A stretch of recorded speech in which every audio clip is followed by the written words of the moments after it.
two accused, Amanda Jordash and her daughter Elizabeth Jordash, arrived at court with a family friend. Amanda Jordash faces murder charges in relation to the death of her husband Trevor Jordash.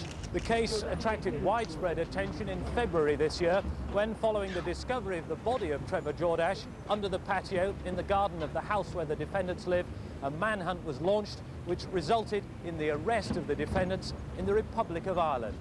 God almighty, I didn't think there'd be telecameras outside. What, after all the stuff in the papers? Well, haven't they said enough about us? Well, we're still big news. Yeah, and you will be until all this is over. Better get used to it. I'll see you in a minute.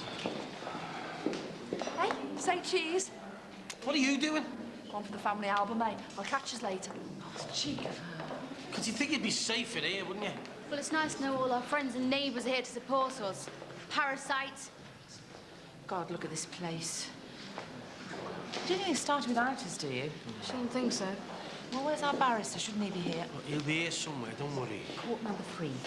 Right, well, we better get along then. Well, let's go to the cafeteria first and have a cup of coffee. Well, have we got time? Yeah, plenty of time. There's going to be a delay with starting, as usual. It's a problem with the judge. What's wrong? It's nothing to do with us. Nothing to worry about. He's just got to make a ruling on another case. Shouldn't be too long. Well, what have we got here? Very cosy. Happy families, is it? I told you to stay away. It's a gloat to have you, Brennan. I've come to see justice is done for what you did to my brother. And what about what he did to us? What about the abuse and the torture and the rape? What the hell's going on? Go on, beat it before I have you thrown out. Don't worry. I'm going. What was that about? A case of this importance, and not a soul seems to have a clue what's going on. Yeah, it's off its head, isn't it? I mean, our whole legal system seems to be creaking under the strain. What's all that? Oh, I say, excuse me. Name? Sorry? Name of the case. Oh, Crown versus Jordash. Crown and Jordash and Jordash. Body under the patio. That's the one. Could you direct us, please? You want the cafeteria? Cafeteria? Just a minute. It's a late kick-off. Everyone's waiting in the cafeteria. Ah, last-minute legal hitch. Spot of plea bargaining, no doubt. They're probably hammering out an agreement in judges' chambers as we speak. He's tied up on another case. Oh, and a word of advice. Yes? Stick to the coffee. The tea's lousy. Oh, the tea tastes like dishwater. I'm sorry, I forgot to mention this. Morning. Morning. Hello. How are you feeling? Scared? I don't suppose all this sitting around does much for the old nerves either, does it? Yeah, dear. Waiting for his lordship, I'm afraid. We'll just have to sit down then. So, make yourselves at home. Don't touch the tea. Well, your barrister seems like a decent enough fella. Fella being the operative word. What do you mean? Well, I'd have preferred if we had a woman on our side. Beth, Mr. Anderson's got an excellent reputation. He's very sharp. Yeah, but he's a man. He doesn't know what it's like to be raped. How can he possibly understand what we went through? Look, you have to remember that most of the people in that court are males, and we need them on our side. Now, that might not happen if they see this as a woman's issue. Oh, God. Mick and Bing. Friends of yours. Come to watch us being thrown to the lions. Oh, come on, Beth. They're here to support us. They're here for a cheap thrill because they've got nothing better to do with the time. Beth, you are going to have to get used to a certain amount of attention. It is a public court. Now, you've got to control your temper. So we've got to sit in there all week whilst they gulped us like goldfish. Just because we did what most people are too frightened to do. Yeah, well, that's great. So embarrassing. Go to the toilet.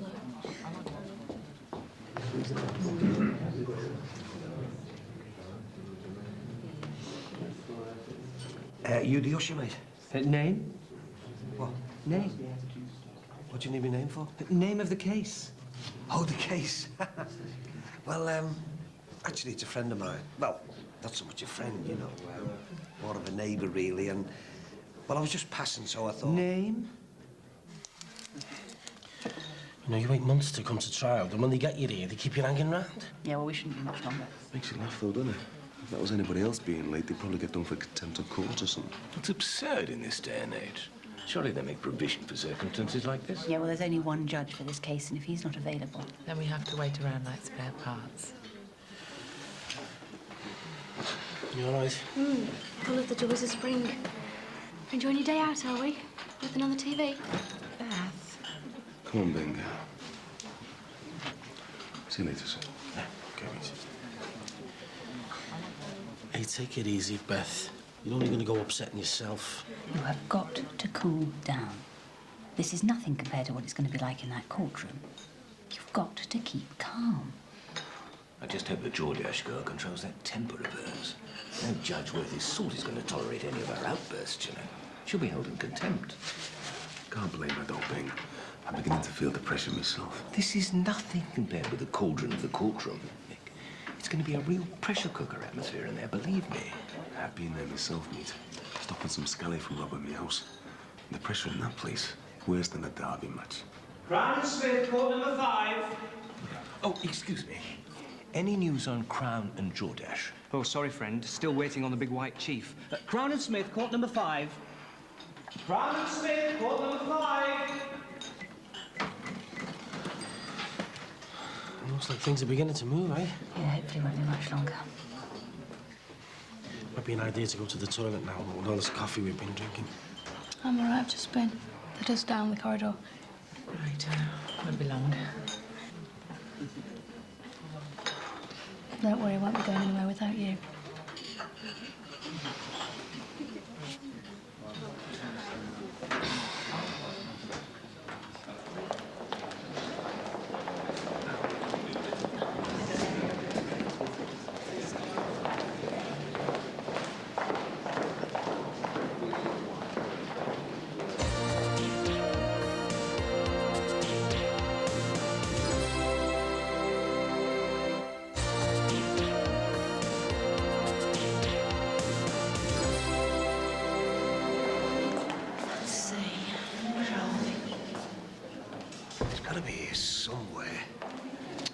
Juicy case like this.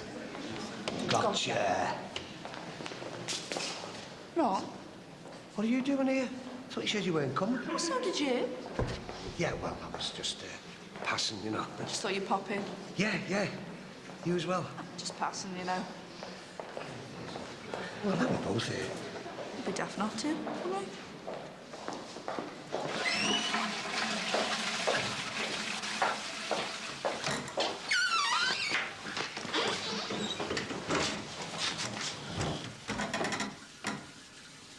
You can wash your hands all you like, Mandy. They'll still be stained with Trevor's blood. Leave me alone. Like you left my brother alone. Buried under the patio, left to rot like an animal. Please. You wouldn't even allow him the dignity of a proper grave. Left the poor man's soul in torment. Me and the girls, we were the ones in torment. You made him do those things, Mandy. You drove him to it. No. Yes. Because you're evil, Mandy. No. You're evil. And you are going to get what you deserve. You and your darling Beth. I'm going to get the solicitor. It's too late for solicitors and barristers. They can't save you. Because you're going away forever. You and that evil daughter of yours. Evil bitches. Rot in hell.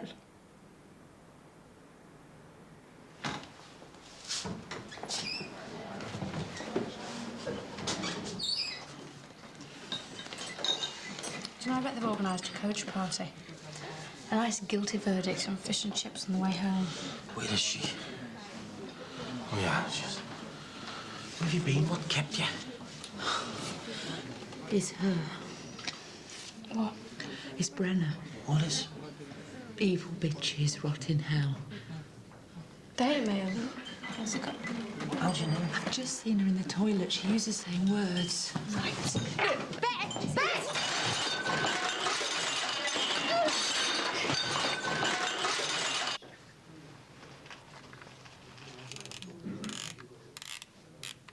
I'll take that. Hey, it's a Christmas present of all in, that was. It'll be at security. You can get it back at close of play. God knows how you got it in here. Didn't you see the signs? No cameras allowed. Yeah, well, we only wanted a couple of snaps, didn't we? You know, souvenirs from the courtroom. You're lucky I haven't thrown the pair of you out. His lordship won't stand for this sort of behaviour in his courtroom. Now, you two, behave yourselves. Suppose both. Good job I didn't bring our Max camcorder, didn't it? For God's sake, Beth, you have just assaulted one of the main witnesses for the prosecution. It's not exactly going to endear you with the judge, is it? She deserved it. Yeah, too right she did. The Crown and Jordash, court number 3. What's this? This is it, Mum. We're off. So listen carefully. I'm going to do everything I can to help you in there. I will encourage you. I will nurse you. I will cosset you. I will do all I can. But at the end of the day, of course, you'll have to help yourselves. So remember everything we've been through. Now, although it's only prosecution statements today, everyone, judge, jury, press, will be watching you. So stay calm. And above all, remember, we have a very good case. We can win. So good luck. See you inside. Good luck, Paul. Cheers, mate. Are you all right? Yeah, Would you like a moment alone? please. Just a minute, all right?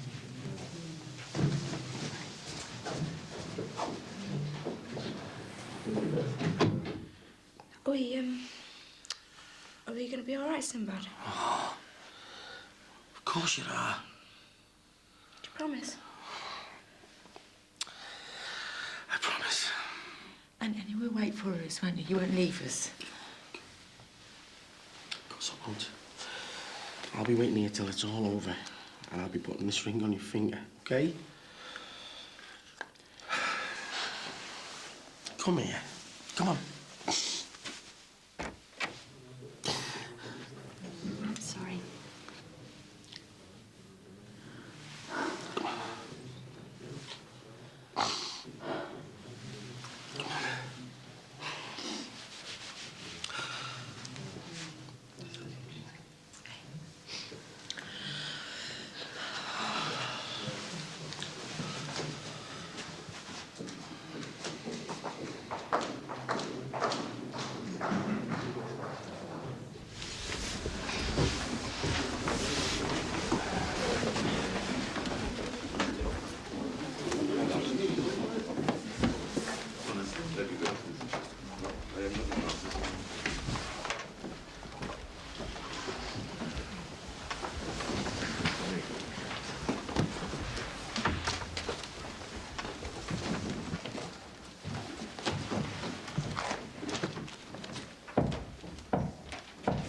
All rise.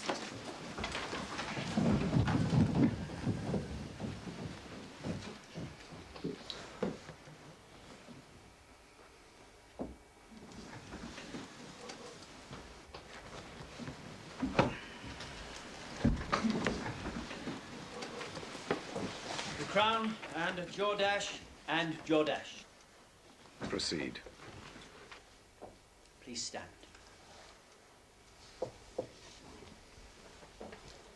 Are you Amanda Jordash? Yes. Are you Elizabeth Jordash? Yes. Amanda Jordash, you are charged on this indictment which contains 2 counts. On count 1, you, Amanda Jordash, are charged with murder. The particulars of the offence are that on the 7th of May, 1993, you did murder Trevor Jordash. Do you plead guilty or not guilty? Not guilty. You plead not guilty. On count 2, you are jointly charged with Elizabeth Jordash with the offence of conspiracy to murder.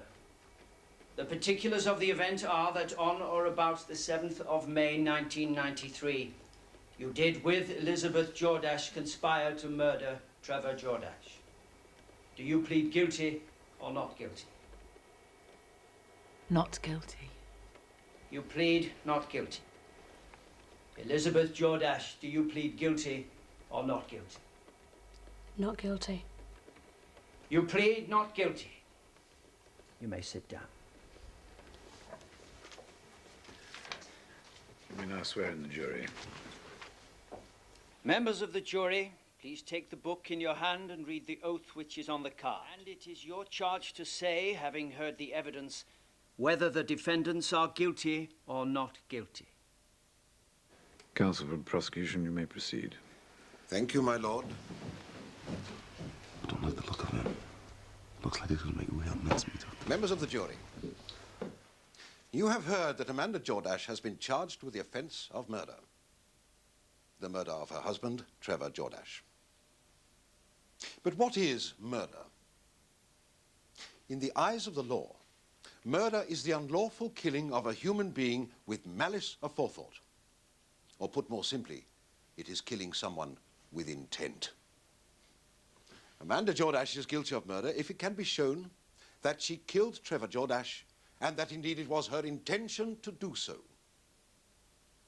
It is the submission of the prosecution that Amanda Jordash is guilty as charged. Members of the jury, you have heard that Amanda Jordash is also charged, together with Elizabeth Jordash, of conspiracy to murder Trevor Jordash. Now, we know what murder is, but what is conspiracy to murder? Put simply, conspiracy to murder is an agreement between parties to commit murder. The offense is complete when the agreement is made. In other words, they only have to decide to do it. Amanda and Elizabeth Jordash are guilty of conspiracy to murder if it is shown that there was an agreement to commit murder and that both defendants intended to act upon that plan. Again, it is a submission of the prosecution that Amanda and Elizabeth Jordash are guilty as charged. The defendants have had much coverage in the press and on television, and before I continue, and I'm sure you will agree, my lord, I must ask you to put from your mind anything you have read, heard, or seen concerning the defendants prior to coming to this court. Your verdict must be based solely upon the evidence which is placed before this court. And above all, you must remember the defendants are charged with offenses of the utmost gravity, the offenses of murder and conspiracy to murder. If I may now deal with the specifics of the case and the evidence the prosecution will be putting before the court. The conspiracy to murder Trevor Jordash. Trevor Jordash, husband of the defendant Amanda Jordash and father of the defendant Elizabeth Jordash, died as the result of a single stab wound. However, it is the events leading up to the killing of Trevor Jordash which primarily concern us with regard to the offense of conspiracy. Before Trevor Jordash was stabbed to death, he had been poisoned. How do we know that? We will hear from a toxicologist that there were traces of poisons, dinitrophenols, found in the victim's liver. The report also states that this poison can have fatal consequences if administered, even in very small doses, to humans. This poison, a now obsolete brand used in the past for killing weeds, was only dispensed in containers carrying a clear warning regarding its dangers. Both defendants admit to obtaining the poison. Both defendants admit to concealing the poison. Both defendants admit to administering the poison to Trevor Jordash by mixing it in his whiskey. In short, both defendants admit to poisoning Trevor Jordash. Moreover, the poison administered by the defendants was of a type which gives little appearance of its presence when mixed with alcohol. This little-known fact strongly suggests that the defendants had given considerable time and research to their plan. And from their course of conduct, you are entitled to infer that there was an agreement between the defendants to poison Trevor Jordash. Let me remind you again of the definition of the offense of conspiracy to murder. It is an agreement between parties to commit murder where the parties concerned intend to carry out that murder. The prosecution intend to prove that there was such an agreement and that both defendants intended to act upon that agreement. However, the best laid plans, despite the considerable research by the defendants, the poisoning was not a success. Did the defendants show any remorse? Elizabeth Jordash, perhaps. Amanda Jordash, certainly not. Plan A having failed, she very quickly resorted to Plan B, which was to stab her husband using a kitchen knife. A cruder, but more effective method of getting rid of an unwanted presence. You will hear from the defense that Amanda Jordash was acting in self-defense when she took the life of Trevor Jordash. You will hear that Amanda Jordash acted to protect her daughter, Elizabeth Jordash, who was allegedly being attacked by the deceased at the time of his death. There is no evidence of such an attack on Elizabeth Jordash. Moreover, we will hear from a pathologist that Trevor Jordash was killed as the result of a single stab wound in the back. Hardly the handiwork of a distraught mother trying to protect her daughter. More the calculated blow of the clinical assassin. Amanda Jordash has confessed in taped police interviews to delivering this fatal blow. She has also admitted that together with Elizabeth Jordash, she then buried the body in the garden of their home. Sometime later, the body of another man was, by her own admission, intentionally misidentified as that of her husband, Trevor Jordash. Amanda Jordash has lied and covered up at every step. When one crime was not successful, another was committed. Let me remind you, murder is unlawful killing with the intent to do so. Amanda Jordash has admitted killing Trevor Jordash. That is not at issue. The question to be answered is this: was it Amanda Jordash's intention to kill her husband? The evidence this court will hear will show that it was indeed her intention to do so. The prosecution submits that both defendants were fully in control of their senses and aware of what they were doing. In fact, the evidence will show that Amanda Jordash and Elizabeth Jordash acted in concert and carried out their plan with considerable forethought, research, and contrivance. But when this initial plan went wrong, Amanda Jordash decided on a more brutal course of action. She took a kitchen knife and, in cold blood, carried out the execution of her husband, Trevor Jordash. The prosecution will prove that Amanda Jordash and Elizabeth Jordash are guilty of these heinous crimes.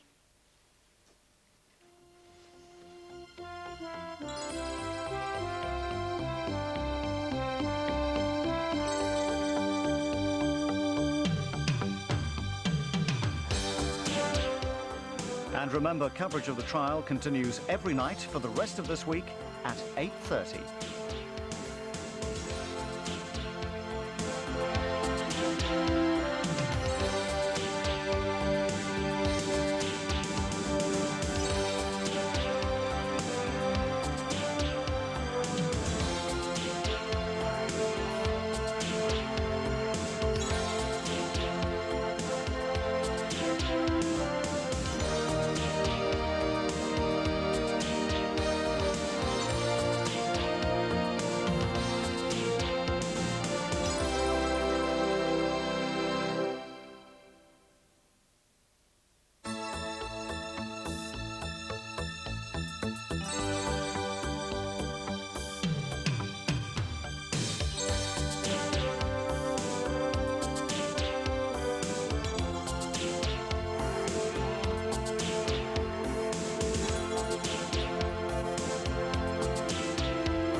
Dr. Pinnington, as the forensic toxicologist assigned to this case, what was your role in the scheme of things?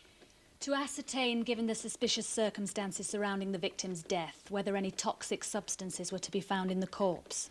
And what was the result of your investigation? I found traces of dinitrophenols in the victim's liver. And could you tell the court, please, just what these dinitrophenols are?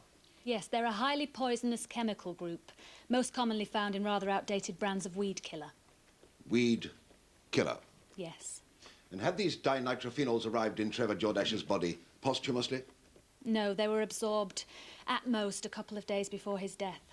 But although this rather uncommon weed killer was not directly responsible for Trevor Jordash's death, was there enough of it present in his body to put his life in grave danger? Well, it's hard to be precise so far after the event, but it must have been borderline. So the levels administered could have killed a weaker man? Yes. Thank you. No further questions. Please, stay there. Dr. Pennington, on average, how much weed killer containing dinitrophenols would it take to kill a person? 1 gram of the substance. Say about a teaspoonful would be in the fatal range. Not a lot, then. No. So, as attempted poisonings go, how would you rate the defendant's efforts? Well, not too hot, really. Would you go so far as to say that they were incompetent? Not far from it. Hardly the work of a pair of aspiring Dr. Crippins. No, not really. Thank you very much. And Dr. Stevens, based on your examination of the forensic evidence found in 10 Brookside Close, could you give us your account of what took place in the moment prior to and the period immediately after Trevor Jordash's death? Well, judging by traces of blood and tissue found in the kitchen area, I'd say that was where the fatal wound was inflicted. He was then wrapped in plastic refuse sacks and dragged some yards into a garage come extension on the side of the house. And how do you know this to be the case?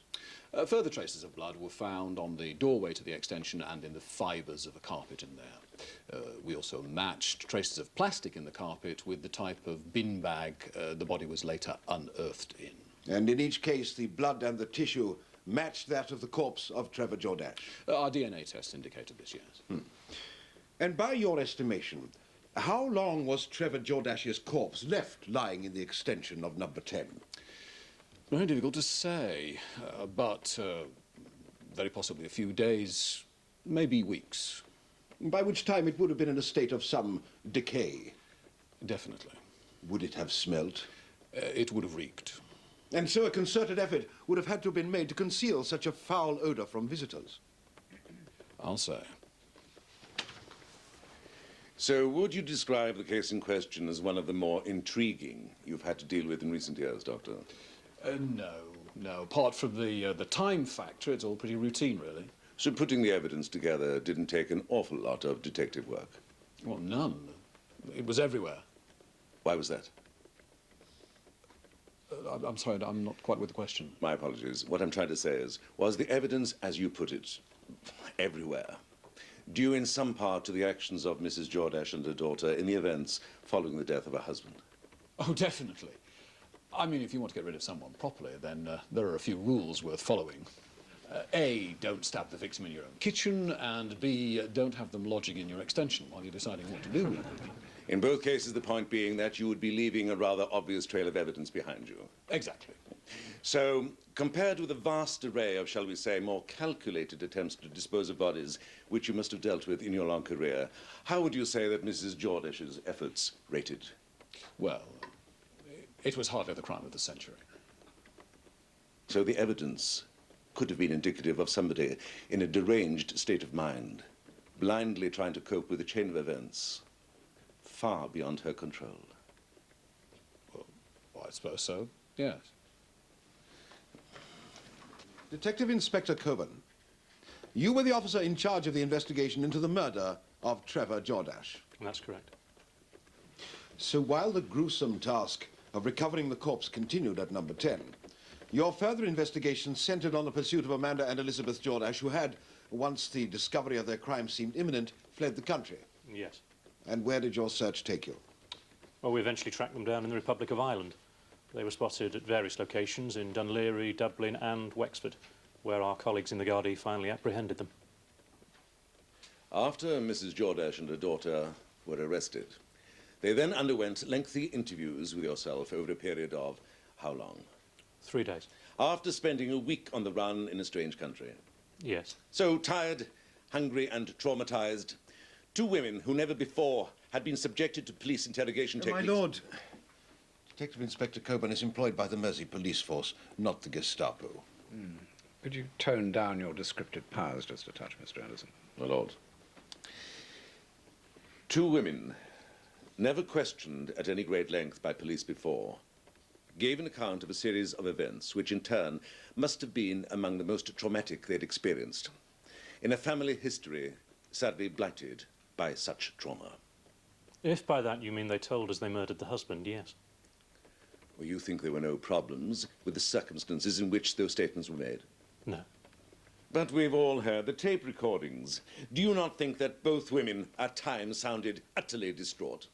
Not really, no.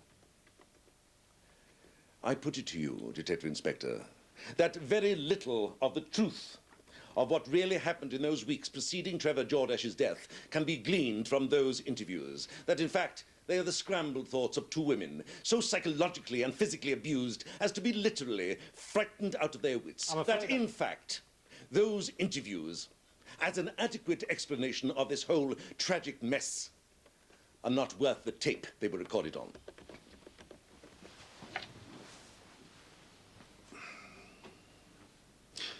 So, Constable, were you at all shocked when the truth of the defendant's actions finally came to light? Gobsmacked. I mean, amazed. And why was that? Because I'd already known the defendants for some time. In your capacity as a community policeman? Well, that's the general idea of you, Bobby, on the beat. Get to meet the locals. And under what circumstances did you get to meet Mrs. Jordash and Miss Jordash? On routine police business. Which was? On the 12th of May, 1993, in connection with the disappearance of Mr. Trevor Jordash, who'd been declared missing by his sister, Miss Brenna Jordash. And this date being some 5 days after Trevor Jordash's death at 10 Brookside Close. So it seems, yes. At a time when, by their own admission, the defendants had bagged up and stored his decomposing body in their extension. Yes. Were you given any indication that this was the case during your inquiries? No. But surely there must have been a considerable stench throughout the house at this time. They said they had a blocked drain. And in answer to your query about her husband's disappearance, how did Mrs. Jordash respond?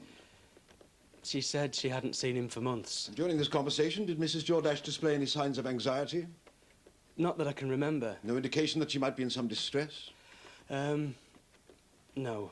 So you had no reason to believe that she might be suffering from some abnormality of the mind, from diminished responsibility? My lord, the witness is a police constable, not a psychiatrist. My apologies, my lord. I shall rephrase the question. Constable Coburn, as a bobby on the beat, you must have had vast experience of routine calls to members of the public. I suppose so. And during this particular call, in your judgment, did Mrs. Jordash's behaviour seem in any way out of the ordinary? Not really, no. Could you describe Trevor for us, Miss Jordash? He was a loving father, husband, and brother. And I'm the Queen of Sheba. So, I don't think we did get you much remain change close out to of Mother Trevor during Teresa. his spell in prison? Very. Of course, I didn't condone what he did.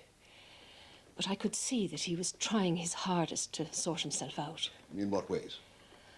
Well, in the way that he talked to me about how he understood now what it was that made him so angry.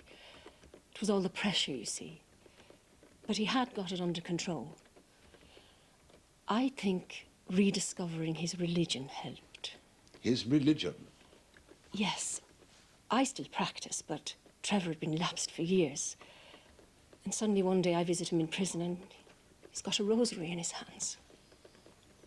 Couldn't believe it. And this renewal of your brother's faith led you to the conclusion that he was a changed man? Very much so. And that was when he started talking about trying to patch things up with Mandy. He said all he wanted was to get back with his family. Nothing else mattered to him. No, I'm sure it didn't. Now, once you had renewed contact with Mrs. Jordash and the girls, did you ever come across Thomas Sweeney? Come across him? Couldn't get away from him. No. He hung around like a bad smell. He was always knocking for his water, drinking tea, selling bits and pieces like some old tinker. Any excuse to get near Mandy. And what did you make of their relationship? It was obvious to anyone with eyes in their head what was really going on. And what was that? Well, he was our fancy man. And it was after you detected signs of this new relationship That Mrs. Jordash told you that Trevor had left their home, this time apparently for good. Yes. And it was at this point that you declared him a missing person. Yes. Why? Because his letters stopped coming. He used to write to you regularly? Every fortnight, without fail. And did anything result from you contacting the police? Yes. I was led to believe that his dead body had been discovered in a wood in Cheshire. And what led you to this conclusion? Because Mandy Jordash had identified a dead body as being his. And was this the case? No. I now know it was a complete stranger. No further questions. Miss Jordash, I'd like to return, if I may, to the events leading up to your brother's conviction and subsequent prison sentence on the charge of grievous bodily harm.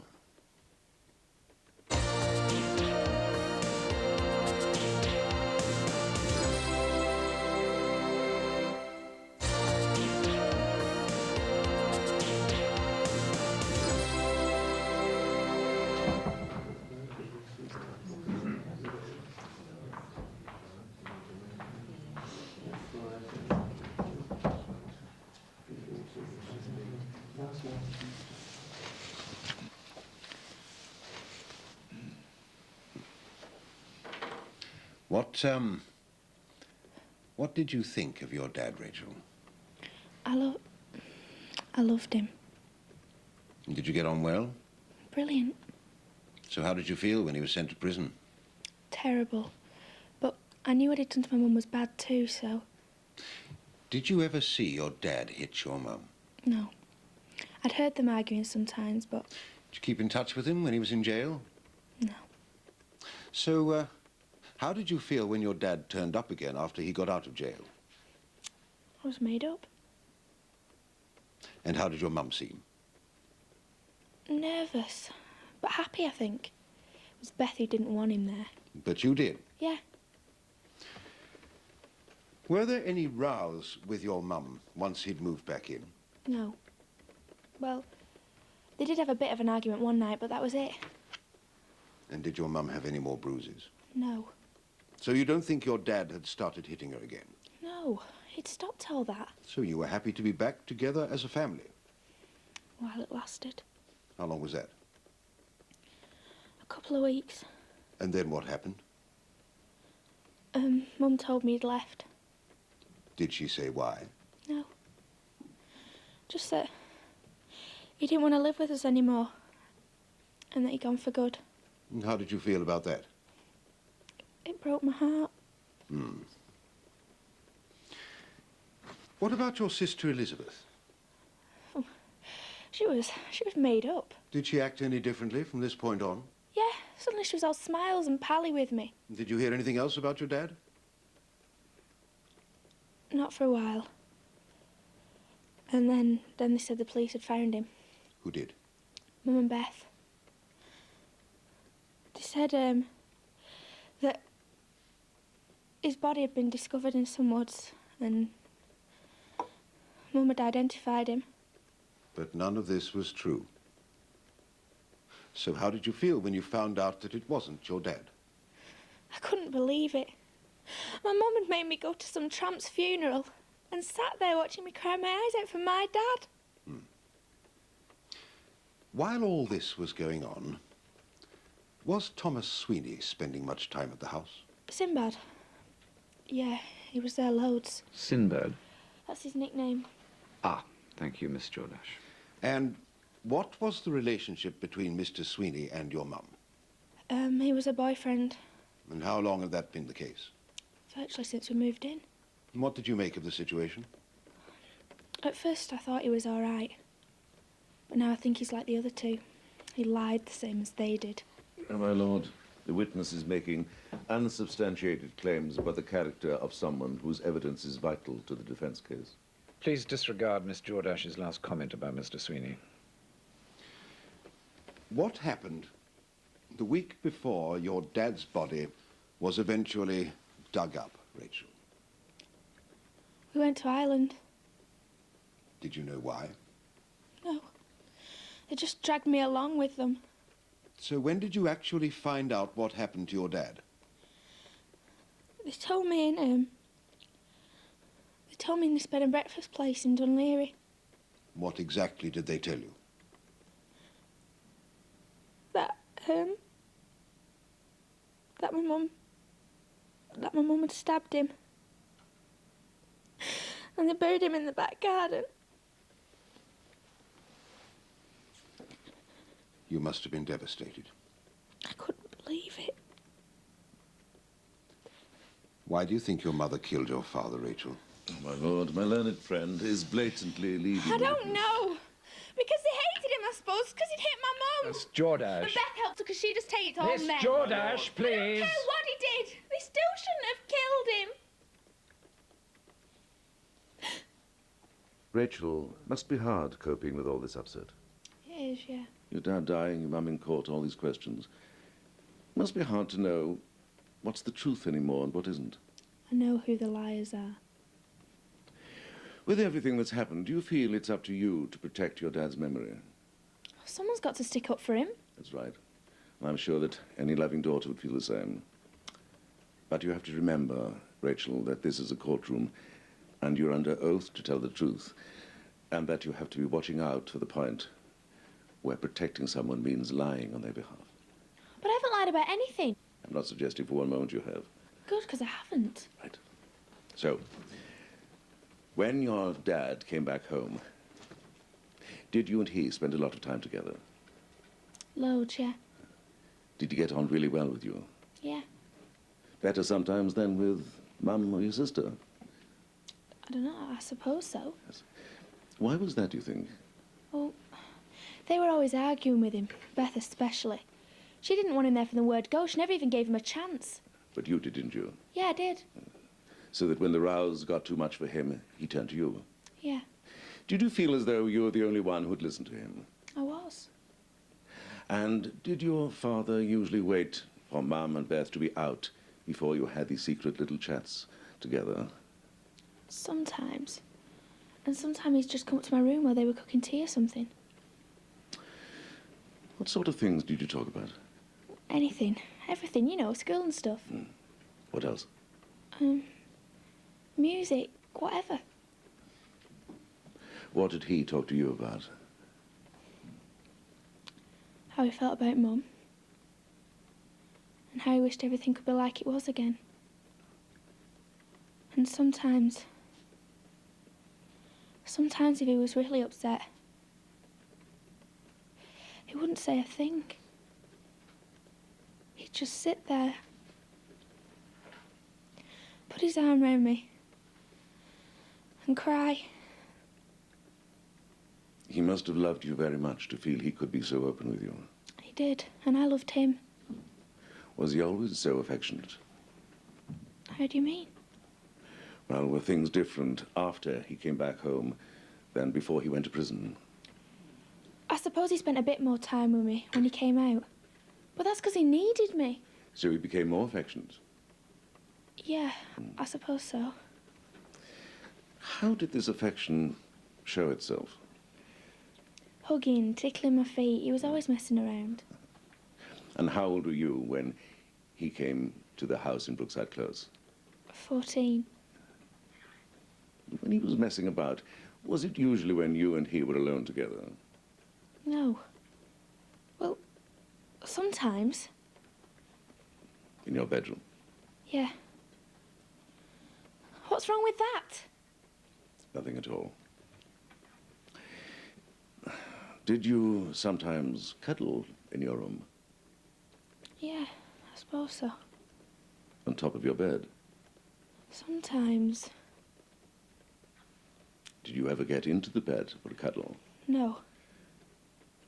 Or are we going to hear later from your sister Beth that you did because she saw you? Well, yeah, there was this one time we were both a bit cold, so we pulled the quilt over us. And you lay in bed together? Yeah. Then what did you do? Well, we talked for a bit, and then we snuggled up. We must have just fallen asleep. And nothing else happened? No, nothing. I'm sorry to have to ask you these questions, Rachel, but did your father ever hold you in a way that you thought wasn't right for a girl of your age? What do you mean? Did he touch you Touch me? in an intimate way? No. Not here, No! nor anywhere else. No! Are you sure? Yes, I am! This isn't fair. I thought it was them on trial, not me. Miss Jordash, I appreciate how upsetting this whole experience must be for you. But please try to understand that, unfortunately, if your mother and sister are to have a fair trial, you must answer these very difficult questions. Mr. Anderson. Thank you, Lord. Rachel, I know that you must be desperate to protect your dad's memory. I'm not protecting anyone. All I'm doing is telling the truth. Oh, for God's sake, just leave her alone. Mrs. Geordash, please. I will not tolerate any further outbursts, whether they're stemming from maternal concerns or otherwise. Mr. Anderson, have you any further questions for this witness? Just one or two more, my lord. Rachel, do you understand that it is against the law for a man to engage in sexual activity with his own daughter? Yes. And that if such an act took place and the girl in question were below the age of consent, in the eyes of the law, the father would be seen to have forced her into such activity and would therefore be guilty of rape. Yes. Rachel, did your father force you to have sex with him? No. Rachel, remember you are under oath. Please tell the court. Did your father rape you?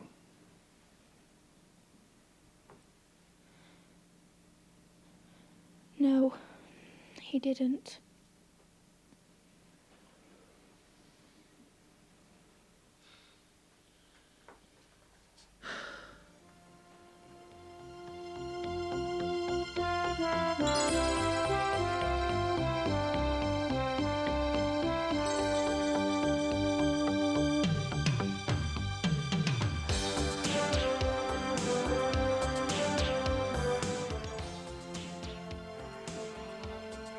And you can see day 3 of the Jordash trial tomorrow at the later than usual time of 8:30.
All rise, please. Aye, aye, game on.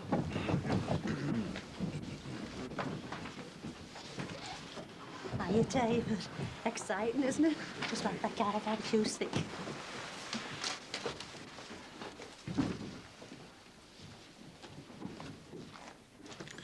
Ladies and gentlemen of the jury, the case being presented to you in this court is far more than just a simple murder trial. It is primarily, as you will hear, a tale of human tragedy, of utter despair. And at the heart of that tale, indeed of this trial, there is one vital question that you must keep asking yourselves. How did these two women, a loving mother with two teenage daughters, and a very bright university student with everything in front of her end up in that dock, accused of crimes such as murder and conspiracy to murder. The evidence you will hear in this court is an account of the hellish journey which brought them to that dock.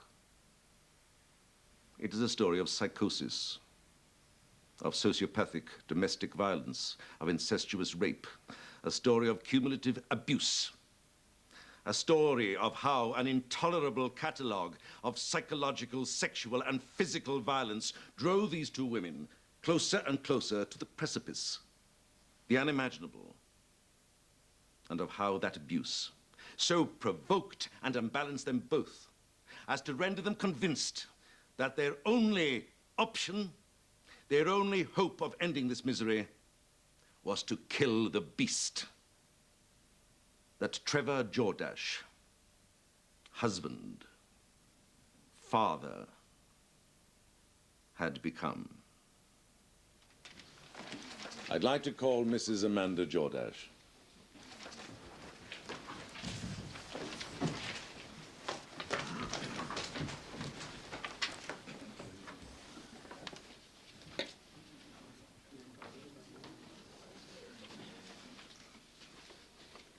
The second time was over his shoes. He said I hadn't put a good enough shine on them. How could he go for dinner with his boss in dirty shoes? Did he hit you? It's just the one punch in the stomach. But it was hard and it hurt. And then he twisted my arm behind my back. Were you badly injured? Bad enough. I had to get the bus to the hospital. Beth was with me. I told them I'd fallen down the stairs. The doctor said I had a broken wrist and a couple of cracked ribs. And these assaults then continued on a regular basis? Yes. And yet you never did anything to try and bring this hell to an end? No. I was trying to protect the girls. But then I found out what had happened with Beth. And then, what did you do? I threatened him with the police, but he just went mad. Unleashing the assault, for which he was jailed? Yes. And once convicted, neither you nor your daughters saw him again until he turned up on the doorstep of 10 Brookside Close? No. Once he'd found us, I should have moved on. I should never have let him back in. That is the biggest regret of my life, because of Rachel. I knew it was my fault, and I felt like killing myself, but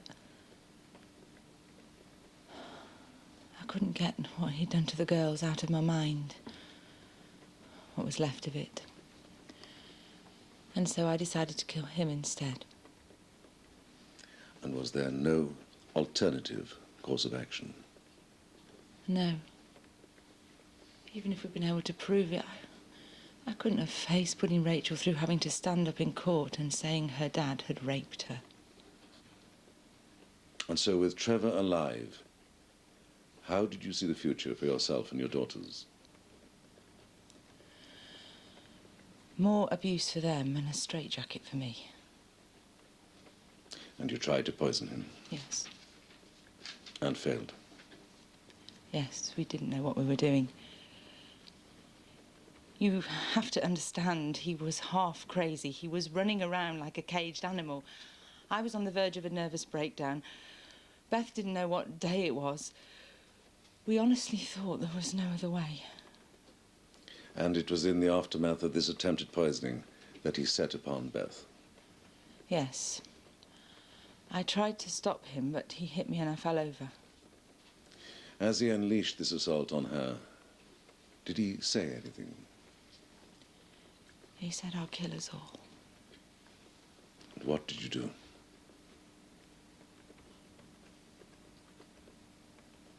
I picked myself up,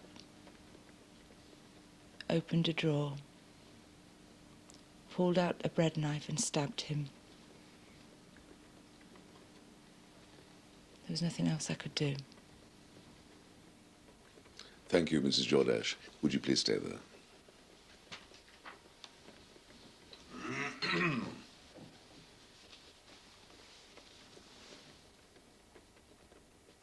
Permit me, if you would, Mrs. Jordash, to begin by establishing a few basic facts.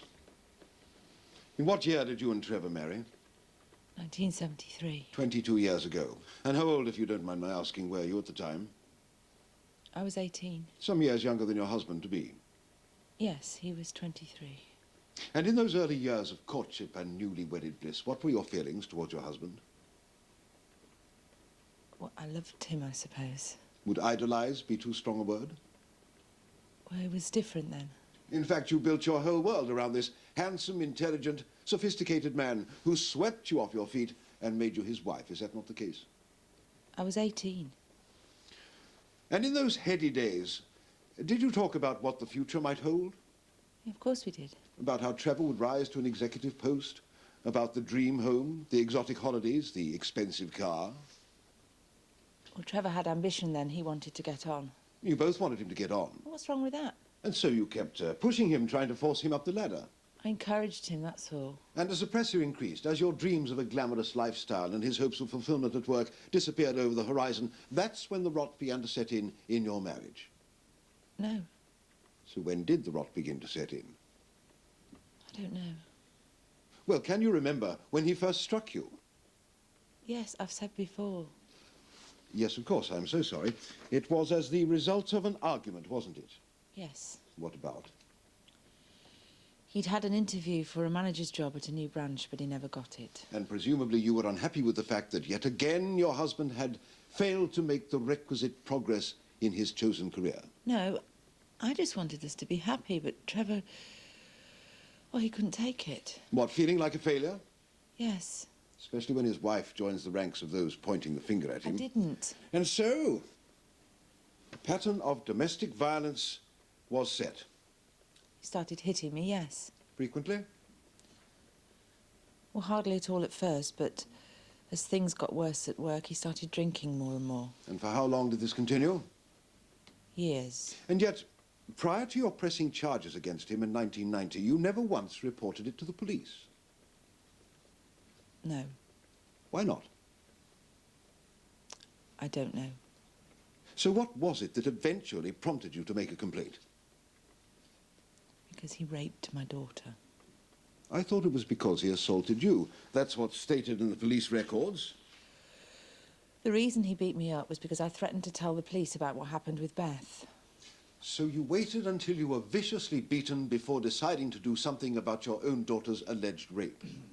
I was scared. So then you reported the rape to the police? You know I didn't. What did you do? I reported the assault. Why? To protect Beth. I didn't think she could cope with it all. So your idea of protecting your daughter from an alleged incestuous rapist was to allow him to continue to live under your roof until such time as he decided to give you a beating? I got him locked up, didn't I? Yes, for grievous bodily harm. The only crime I would suggest to you that Trevor was actually guilty of and for which he served his sentence. No. Moving on to the time Trevor spent in prison, how did your life change after his conviction? Well, we had to give up the house.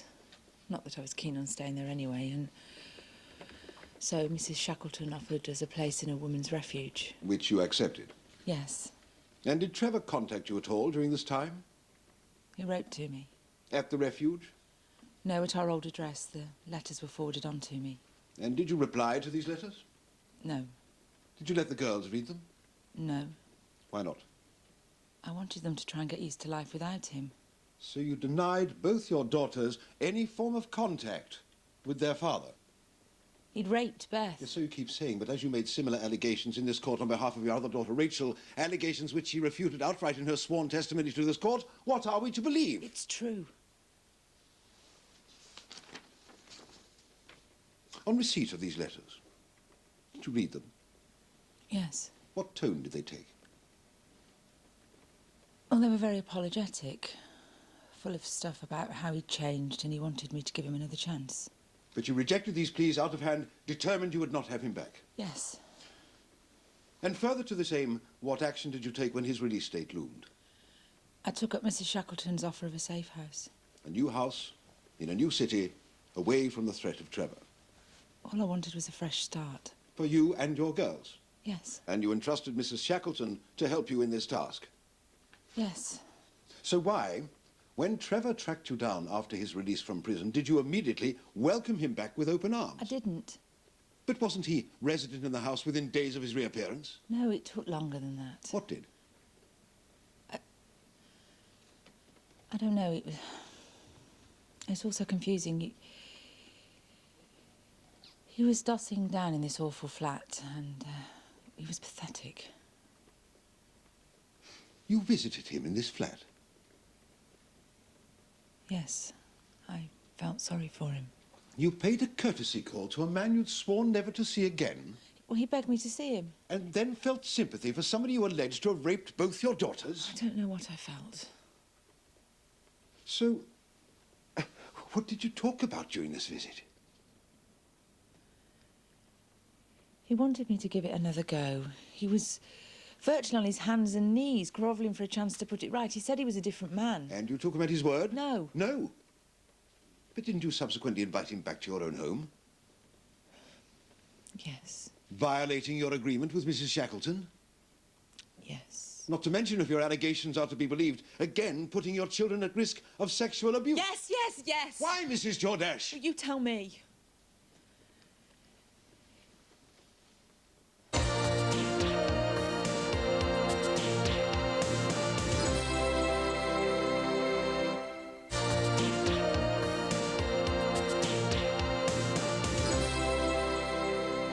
Could you tell the court a little about your relationship with Thomas Sweeney? He's a friend. Come now, Mrs. Jordash, he's a little more than that, isn't he? He's a close friend. Must be a very close friend indeed to be willing to have gone on the run with you to Ireland, to have fathered your unborn child. Yes. So how long has this friendship been going on? A while, but not like you think. Prior to your husband's reappearance? Not really. But your own daughter has testified that Sweeney had been hanging around the house before Trevor managed to find you. He was the window cleaner. He probably called in for hot water or something. But at the very least, contact had been made, and the seeds of a friendship, which very quickly developed into a full sexual relationship, had been sown. There's nothing quick about it. If we could turn now to events which took place in the days leading to your husband's death. You do not deny that you thrust a kitchen knife into your husband's back, inflicting a fatal wound, do you? No. However, what does need clarifying for the jury is why you embarked on a course which led you to commit this violent act. Because he raped Rachel. And so you decided you had to kill him. Yes. And what proof did you have of this alleged assault? Beth saw them. And you believed her, even though Rachel herself categorically denies that any rape has occurred? Yes. Well, fine, fine. Well, for the moment, let's presume that these allegations were true. So, believing that your husband had raped both your daughters, what did you then do? Well, did you pack your suitcases and get your girls out of this nightmare as quickly as possible? No. Did you turn to Mrs. Shackleton, your guardian angel? No. Did you rush upstairs in a frenzy and stab him in the back there and then? No. What did you do? Nothing. At all? I talked to Beth about... About what? About how we could kill him. You discussed possible methods of murdering your husband with your daughter, Elizabeth. Yes. And then, sometime later, you decided to poison him.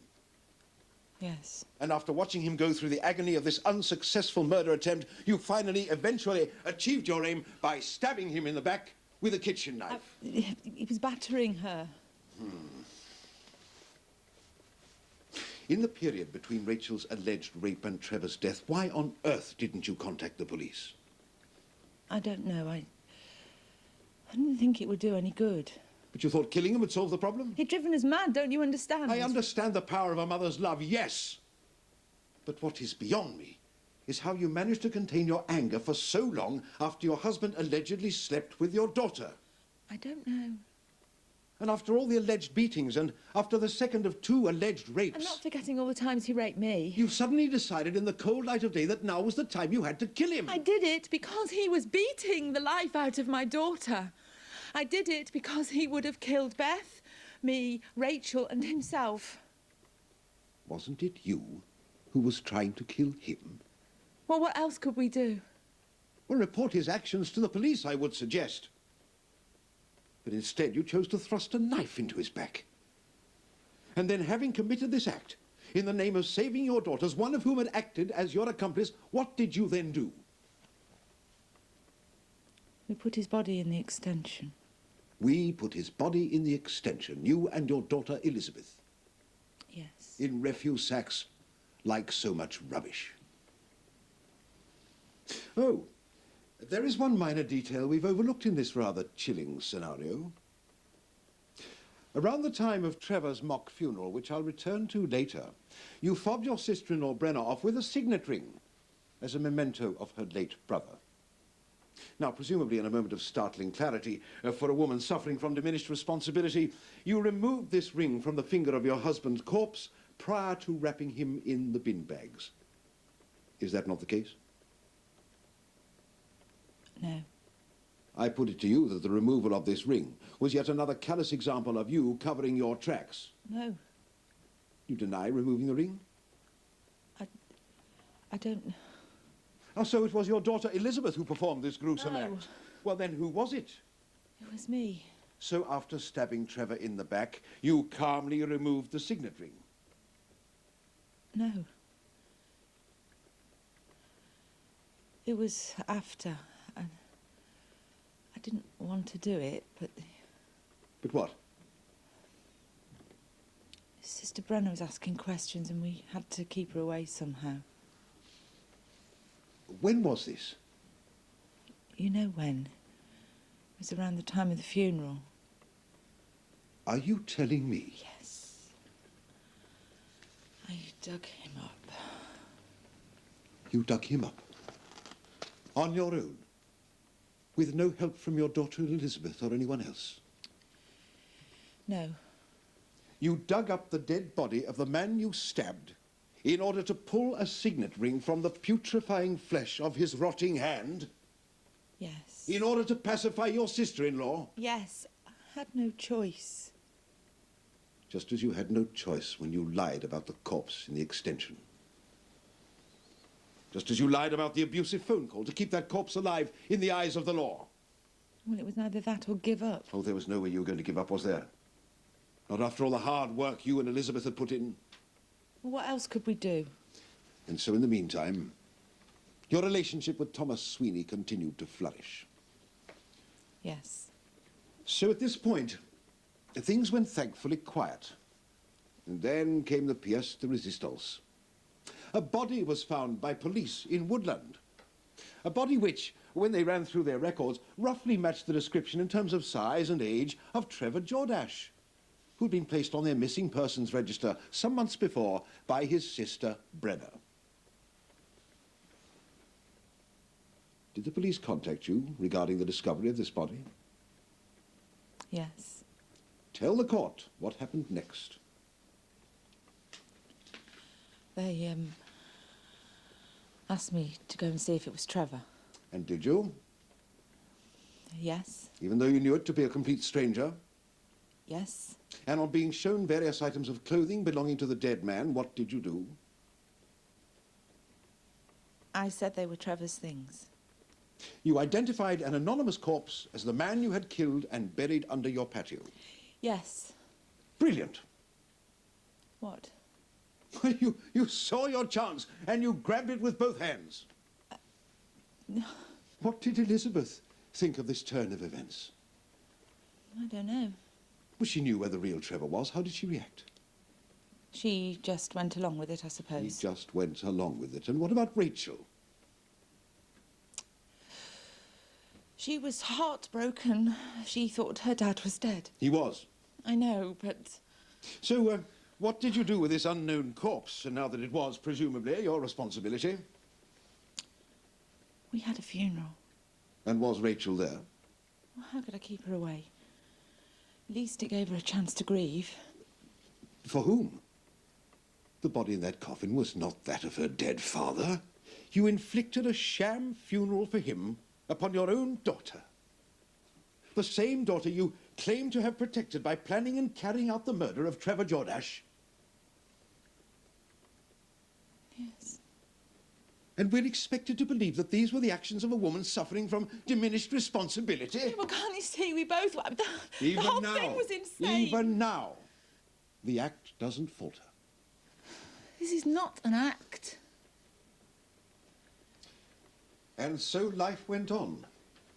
You got rid of your husband, you got to keep the safe home, you got the boyfriend, and you got the baby. You must have been devastated when, after all this time, the body came up. Believe it or not, I was almost relieved. Relieved. If those drains hadn't flooded your neighbour's garden, if that fluke hadn't ruined all your plans, would you have given yourself up? I don't know. Would you have told your daughter Elizabeth to give herself up? No. Of course you wouldn't. That would have meant throwing away everything you dreamed of. Your house, your man, your child. That man raped my children. No, that man failed you. Didn't he? He failed you by shattering the dreams of an innocent 18-year-old girl. There were no rapes, were there? There was no incest. Just a wife lying in a hospital bed, battered and hell-bent on revenge. You can't kill a man just because he hits you. Diminished responsibility. You've shown traits of criminal genius, Mrs. Jordash. And self-defense? I'd say it was Trevor who was in need of defending. No further questions.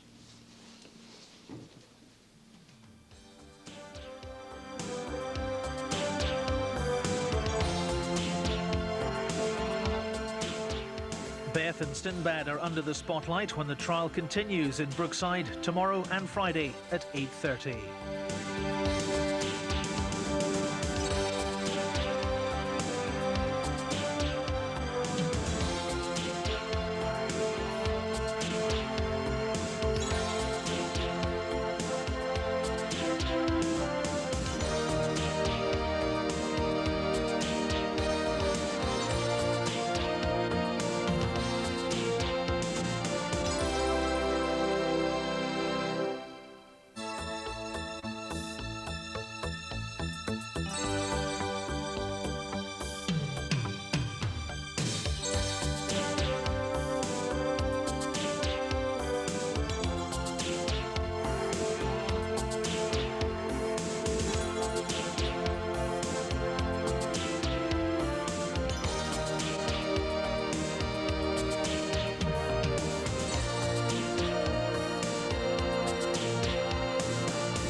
I swear by Almighty God that the evidence I shall give shall be the truth, the whole truth, and nothing but the truth.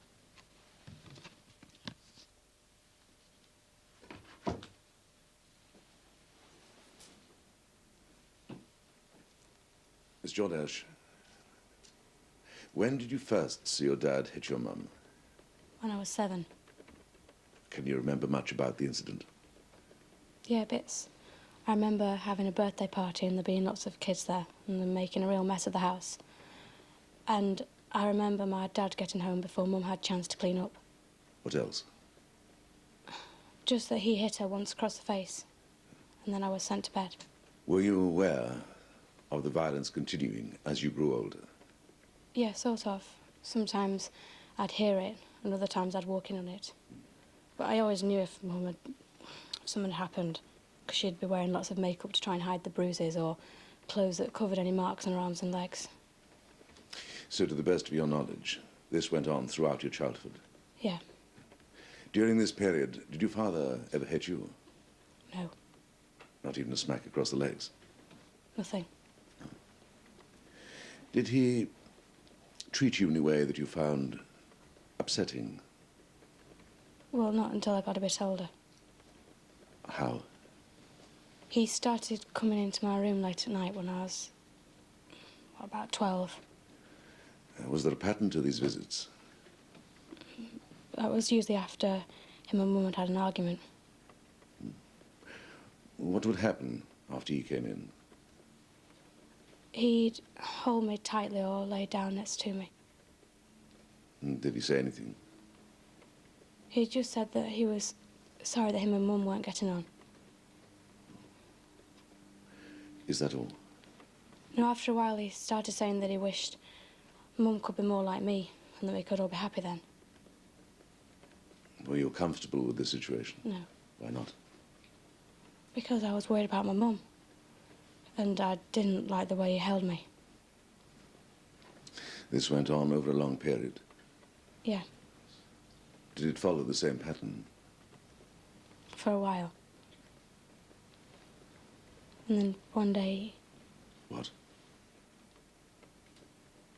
he touched me, Where? my breast. Dirty git. Did he say anything about touching you? He just said that I wasn't to tell Mum because she wouldn't understand. And did this touching become a regular thing? It got worse. Would you tell the court how? One night my mum had gone out and he came into my room like he always did. But this time he forced my hand down his trousers onto his penis. And then he just kept telling me that he loved me. And then he proved it. How, Beth? He got into my bed and he lifted up my nightie and he pulled his trousers down and then he raped me.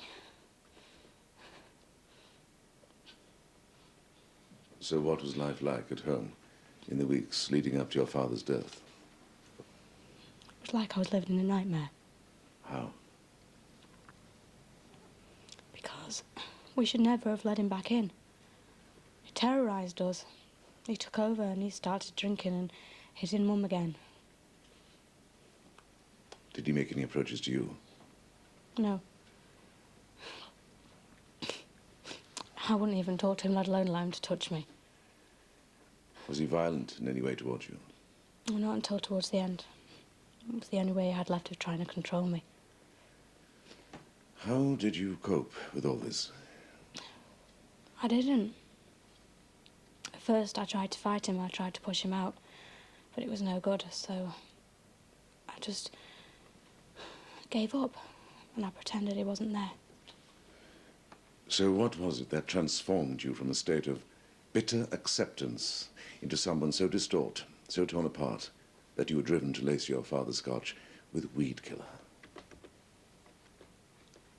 I came in one night and found my mum lying on the floor. She'd been beaten unconscious. And then I went upstairs to check on my sister. And I found my dad lying in bed with Rachel with his arms around her. Just like he had with me. So how did the sight of seeing your own sister subjected to the same ordeal as you faced make you feel? Well, I couldn't feel anything at first. And then it was like my head was going to explode. I kept hearing this voice over and over in my head saying, kill him, kill him, kill him, kill him. Is that what you wanted to do? No. I just wanted my mum and Rachel to be safe. I wanted him out of our lives before he drove us all mad or killed us. I didn't know what I was doing or what I was thinking, just that there was this man living with these 3 women and he'd raped them all. And somebody somehow had to do something about it.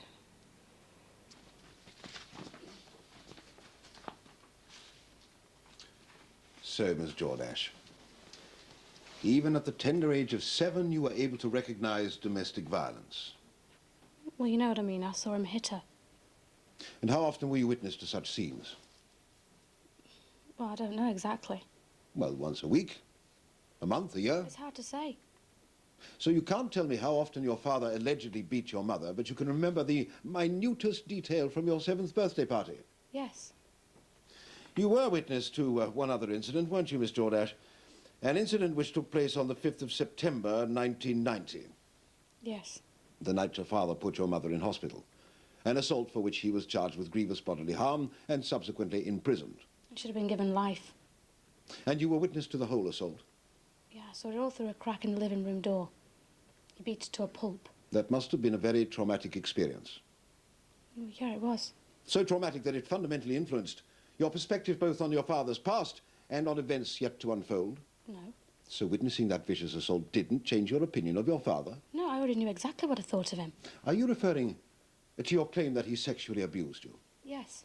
A claim that you repeated to your mother soon after the alleged incident took place? Yes. And a claim which remains unsubstantiated? Well, he was hardly going to advertise it in the paper, was he? Well, I don't know. He's not here to answer for himself, is he? No, he's not.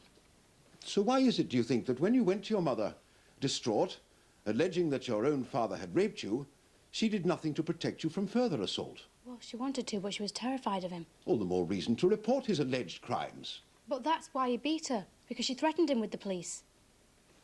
There was no sexual abuse, was there, Elizabeth? Yes, there was. And you didn't tell your mum anything, and she wasn't beaten up by your father because she threatened him with the police. He battered her. Yes, yes, he did. But over something else, something between them that we'll probably never know about. You're Not wrong. because of a sexual assault that never took place. You're wrong.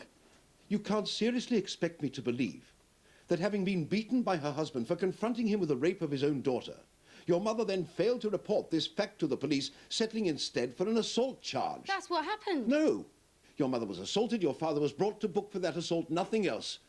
There were no hints of sexual abuse. No. They came later, a product of your fertile imagination. No. The same imagination that cooked up similar accusations against your father concerning Rachel. Where are you getting all this stuff from? Well, let us examine the facts for a moment. On the night you allege your father forced himself on your sister, exactly what did you see? My dad lying in the bed under the quilt with Rachel with his arms wrapped round her. And? That was all? Oh, yeah. And has a loving father no right to cuddle his daughter in such a manner? Particularly when it transpires the other two women in his life are planning to kill him. Seems to me that Rachel was the only member of his family willing to offer him any genuine affection. He raped her. You saw no rape? You heard no rape? Your own sister testified that there was no rape. I know exactly what he did. No, that's what you wanted to believe. Because it fitted in neatly with the image you had of your father.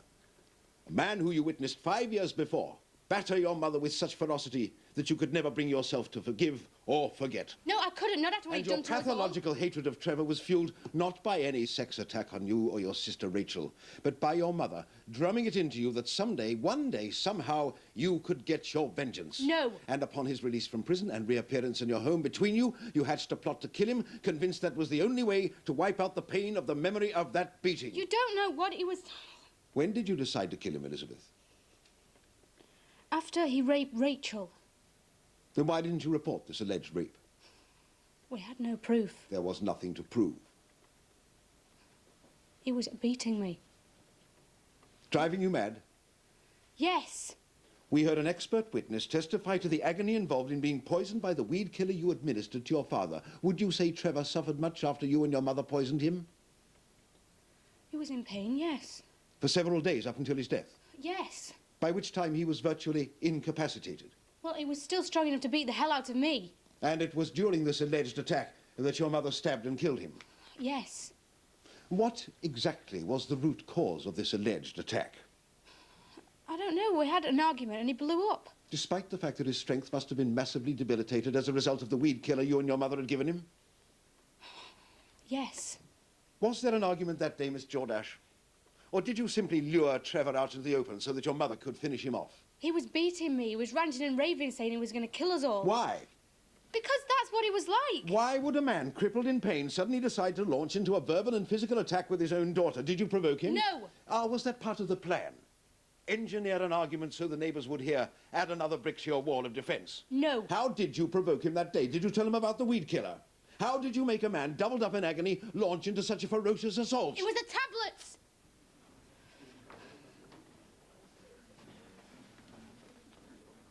What?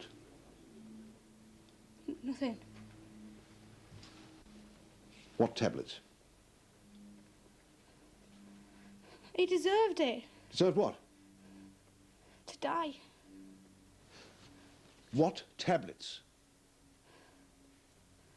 The ones I was crushing up to put in his hot milk because the weed killer didn't work. We had to get rid of him. We didn't know what else to do. For God's sake, the man was a psychopath. So your father attacked you while debilitated from the effects of the weed killer poisoning because he caught you trying to prepare a drug overdose for him. Yeah. And then supposedly in the heat of the moment, your mother stabbed and killed him? Yes. He was driving us mad. No further questions. What?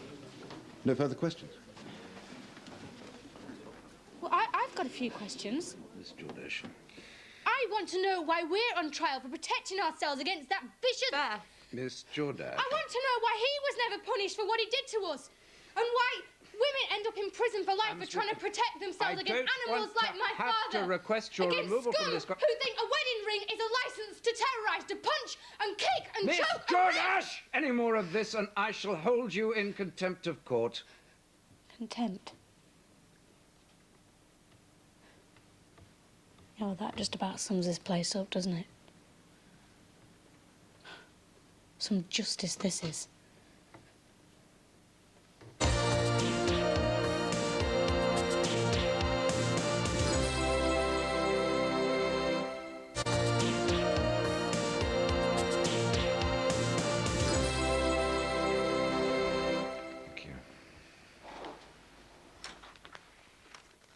Dr. McCallion, while the ladies and gentlemen of the jury peruse these photographs, could you possibly talk us through the injuries sustained by Mrs. Jordash during the assault in question, as documented in these photographs? Yes. Multiple contusions to the lower left and right tibia, a hairline fracture of the right femur, multiple fractures to the rib cage, fracture to the left wrist, multiple contusions to both upper arms, multiple facial fractures to the jaw, cheekbones, and nose. Mrs. Shackleton, what was it that led you to believe that this was a case which merited your organization's urgent attention? Well, we were very much disturbed by the ferocity of the attack for which he was imprisoned. Could you expand on that, please? Well, from what I saw of Mrs. Jordash's injuries, her husband seemed to have crossed the line between the calculated bullying violence we come across every day into something more frenzied. I would say it was more by luck than judgment that she wasn't killed during that last assault.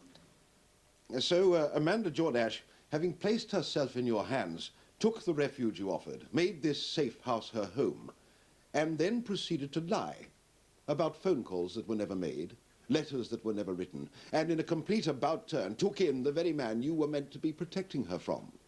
A fact you only learned 2 years later when his corpse was exhumed from the back garden of your safe house. Is that correct? Yes. Thank you. Dr. Cunningham, in drawing your conclusion that Amanda Jordash had indeed suffered from abnormality of mind, you make references to a condition known as chronic post-traumatic stress disorder. Yes. What is the nature of this condition? It's suffered by a person who's been subjected to a traumatic experience of exceptional severity involving a threat to life or to bodily integrity. And Amanda Jordash, and indeed Elizabeth Jordash, showed symptoms of this disorder? Yes, at various points in their interviews and to varying degrees. They showed most of the classic symptoms. So, in simplistic terms, what you're telling the court is that both Amanda Jordash and Elizabeth Jordash were suffering from chronic post-traumatic stress disorder at the time you interviewed them? Yes. Please take the book in your right hand. My apologies for interrupting. Is somebody in the public gallery taking notes? Soft girl. The big's talking to you. You are? You may not be aware, madam, but any unauthorized note-taking by members of the public is prohibited in the court. What he said? No writing? Oh. Oh, I'm sorry, Your Grace, but I was just doing my numbers for the lottery.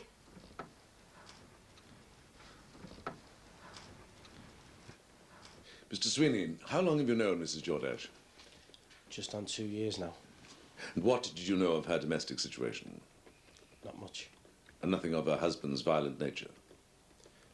Not at first, and then I knocked around for something one night and I saw him battering her. It was horrible. It was then that it all fell into place. Oh, how she changed after Trevor turned up on the doorstep. She became a complete nervous wreck overnight. When you witnessed this assault, why didn't you intervene in some way? Wish I had it done now. Suppose at the time I thought that I would have just made things worse. So, after this incident, what did you then do? Well, there wasn't much I could do while he was still on the scene. I just kept in touch with her, talked to her and that. So, after Mr. Jordash's disappearance? I got closer to her. Got to know her very well? Yeah. Got to know how things were between her and her husband? The beatings and what he did to the girls, the lot. How do you think this sort of treatment affected her? Oh, drove her mad. Nearly ruined her life. Till you came along? Don't know about that. And how long have you been in a relationship with Mrs. Jordash? Well, it depends on what you mean. How long has your relationship been of a sexual nature? Since we went to Dublin. Just a few short months, then? Yeah. At the start, I wasn't after, you know, I just wanted to help her. Was that the only reason it took so long for your relationship to blossom? Well, that and what Trevor did to her. See, he killed her trust in people. Wasn't just her body that he battered. He broke her heart and nearly destroyed her mind and all. And you consummated this relationship in that bed and breakfast in Dublin when you were fugitives from the law. Yeah, that's right. 2 years after you met. Yeah. 2 months after you bought a house from her. Yeah. Mrs. Jordash is pregnant, is she not? Yes. And you're the father? Yes. Could you tell the court when the baby is due? October. And so it was conceived in, February? Yeah, that's right. Not in Dublin, by any chance? Yes. Following your first liaison with Mrs. Jordash? Yes. That's incredible, isn't it? What is? Well, that you expect the court to believe that you had no kind of physical relationship with a woman that you effectively courted for the best part of 2 years, and that on the occasion of your very first sexual encounter, you make her pregnant. It's true. When did she tell you she'd killed him? Before we went to Ireland. No. Yes? No, you knew earlier. You were lovers earlier. No. Both Brenner and Rachel Jordash say you were. No. Mr. Sweeney, earlier under oath, you said your relationship with Mrs. Jordash began because you wanted to help her. Yeah, that's right. Well, why her and not any of the other customers on your window cleaning round? Because she needed help. I put it to you, Mr. Sweeney, that far from having some overdeveloped sense of philanthropy, there was in fact a major degree of self-interest in your actions, motivated by a strong physical attraction for Mrs. Jordash, an attraction which was mutual, and which gradually, very quickly developed into a full-blown affair sometime prior to Trevor Jordash's death. No. So you deny being attracted to the mother of your unborn child? No, but... Indeed, such was the strength of your attraction. Is it not the case that you would have been willing to do anything on her behalf? Mr. Sweeney? Would you or would you not have been willing to do anything to help Amanda Jordash in her hour of need? Yes. To a point where, after your arrest in the Republic of Ireland, you actually confessed to murdering Trevor Jordash yourself? Yes. A confession which proved to be false? Yeah. Why? Why what? Why did you confess to a murder you never committed? Because I'd have been happy to stand in that dock for the pair of them. You don't know what their life was like. You don't know what that animal did to them. Neither do you, Mr. Sweeney. All you know is what you were told by Amanda Geordash, a woman with whom you were utterly besotted. She told me the truth. No, no, no. She told you a pack of lies, and you believed her because you had to. And when she had you completely under her spell, she made you privy to her horrific crime. No, you've got it all wrong. How else could you live with that dreadful secret? How else could your conscience allow you to remain silent and keep the woman you love out of prison than by convincing yourself that her outlandish allegations of rape and incest rang true? No, you've got it all wrong. I pity you, Mr. Sweeney. You've been used from start to finish by a woman with one aim in mind. No. To evade punishment for the slaying of her husband, Amanda Jordash drew you like a moth to a flame. She created a fictitious world of abuse for you to sympathize with, made you her confessor so that she could offload her guilt, forced you to buy the very house where this heinous crime took place, snared you into fathering her child, and finally pushed you into a pathetic, failed attempt to carry the can for Trevor Jordash's murder. It wasn't like that. You've been a fool, Mr. Sweeney. But then again, who in the face of such manipulative prowess would have a hope in Hades of escaping such a web? No further questions.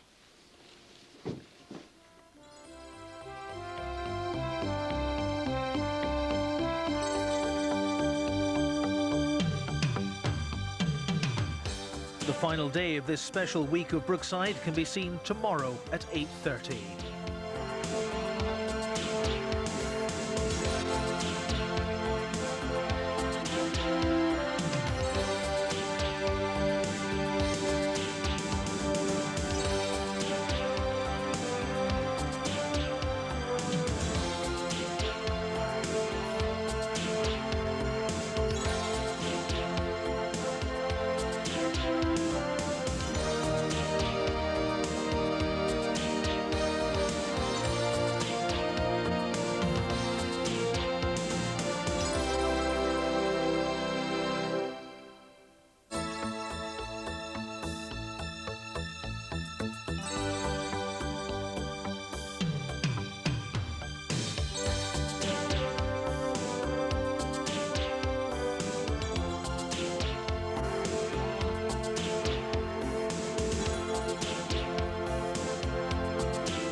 Do you want to say you're sorry? Ask for forgiveness now you know you're going down for what you did. You won't admit it, will you? You and her told a pack of lies in that court. You're guilty as hell. Don't ask me for forgiveness. Yes, I'm guilty. I killed that bastard because he deserved it. He made my life hell for years and years. He destroyed my life and the girls, so I killed him. And I killed him to protect me and my children. And I did it for all the women who have to suffer what I did. I'll tell you something else. I'd do it again. I'd do it again and again and again because your brother, your Trevor, was a wild animal, a monster. And like an animal, he had to be put down. You're twisted, you are. They're going to lock you up and throw away the key. Don't you think I know that? I knew it would end like this. But that doesn't change a thing. Because wherever I am, all that matters is I'm free from him at last. He won't be able to touch me or the girls ever again. Yeah, I almost forgot there's one more thing. Oh! I should have done that years ago. The Crown in Jordash and Jordash, court number 3.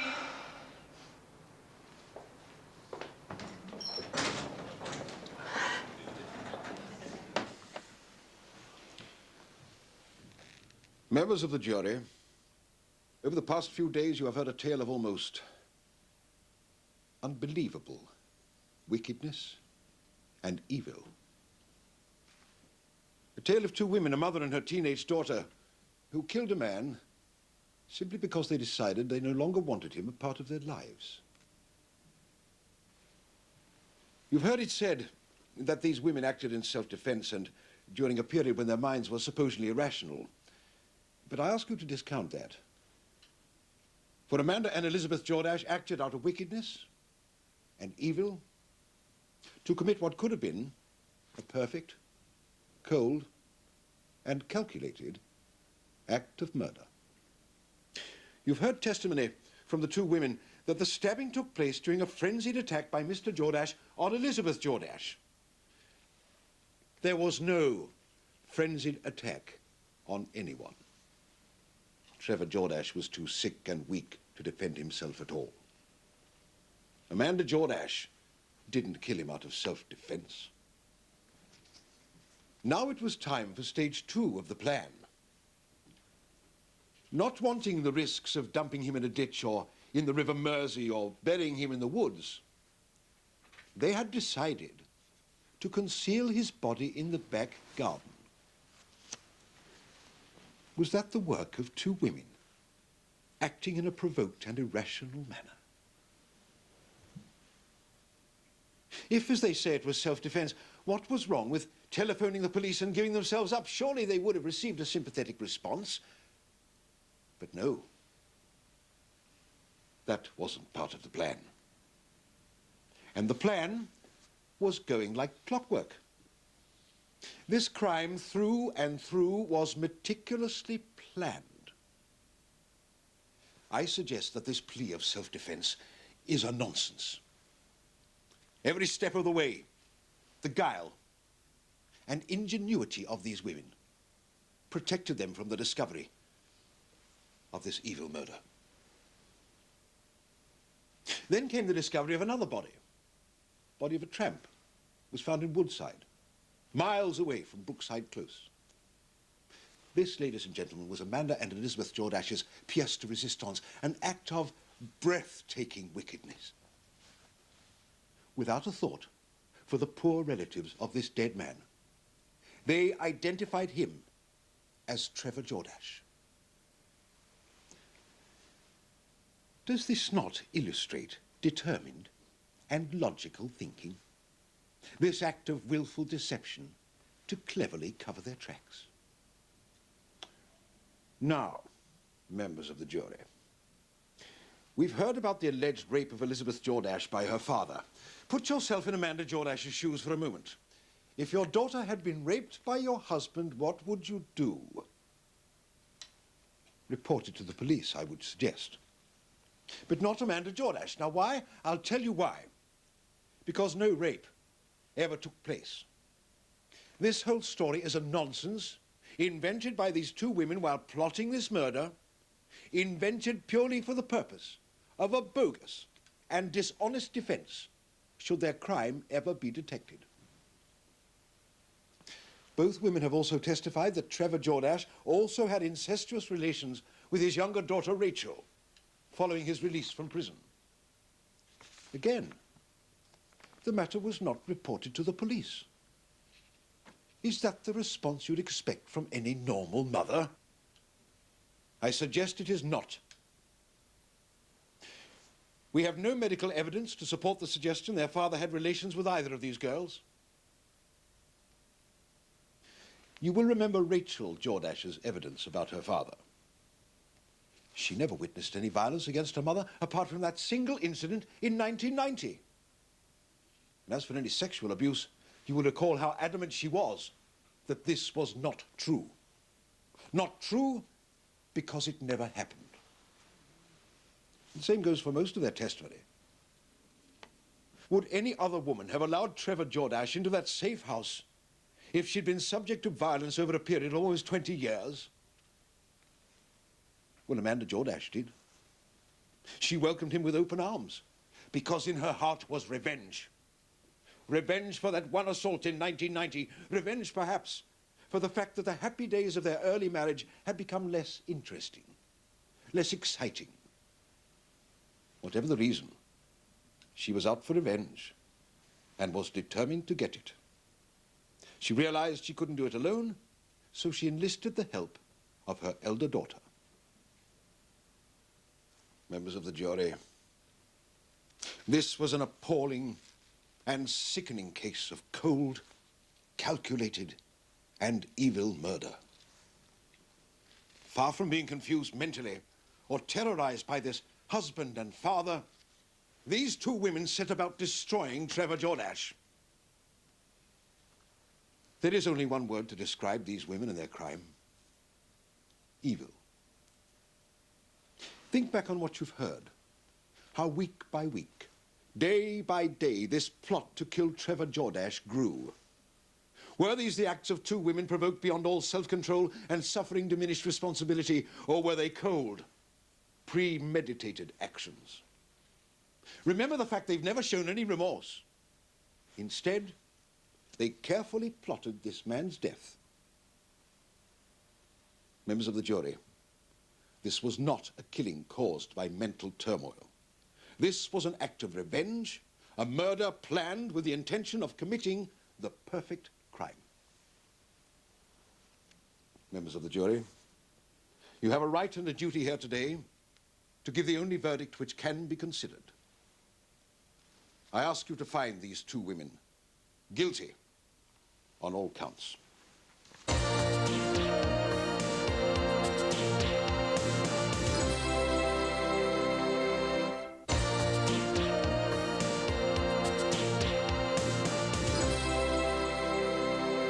Mr. Anderson. May it please, my lord. Members of the jury, this is no ordinary killing. Well, the facts themselves are not in dispute. Both Amanda Jordash and Elizabeth Jordash readily admit what happened. And that, members of the jury, is the only straightforward aspect of this entire case.